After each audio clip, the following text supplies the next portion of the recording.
بنتي 11 سنة في شعر، هل ده من علامات البلوغ المبكر؟ لا، ده مش من علامات البلوغ المبكر، لان سن 11 سنة سن مناسب.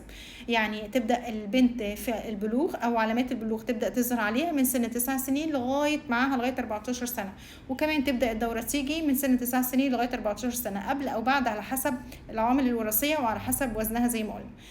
احنا بس بنقلق ان هي لو حصل لها بلوغ مبكر ما يكونش طولها بقى مناسب، يعني ما تطولش بعد كده. عشان كده بنهتم قوي بتغذية الأطفال عند سن 9 سنين، ابقى عارفة او اعمل يعني متابعة الوزن وطول الطفلة كويس قوي، اهتم بيها اكتر كمان من الولد، لان هي ما عندهاش فرصة كبيرة تطول زيها زي الولد.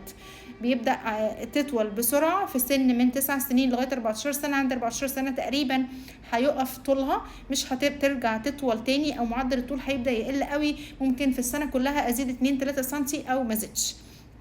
عشان كده انا بسترس قوي على الفتره دي في البنات. طيب لو ظهر الشعر اقدر اشيله ازاي؟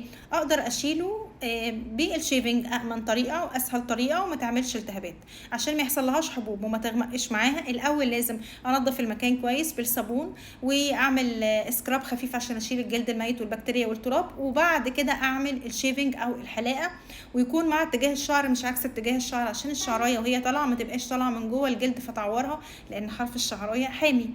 الافضل الوسائل لازاله الشعر سواء في السن ده او الكبار هو ليزر ازاله الشعر. ليزر ازاله الشعر من احسن الوسائل. ليه؟ لانه مش هيسبب لي اي التهابات ولا حروق، ولا هيعمل لي اي بقى حبوب واي الحاجات كلها بتاعت السويت والشمع والحاجات دي. لما ابدا من سن صغير على ما تكبر هيكون المكان اغمق.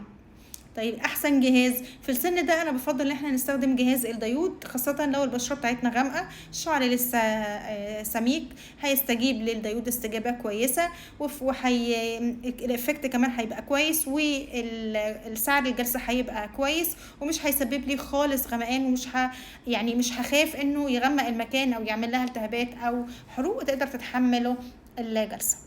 لو عايزين تسألوا على الاوفرز بتاعت الليزر ممكن تسألوا في الكومنتات تحت واحنا هرد عليكم.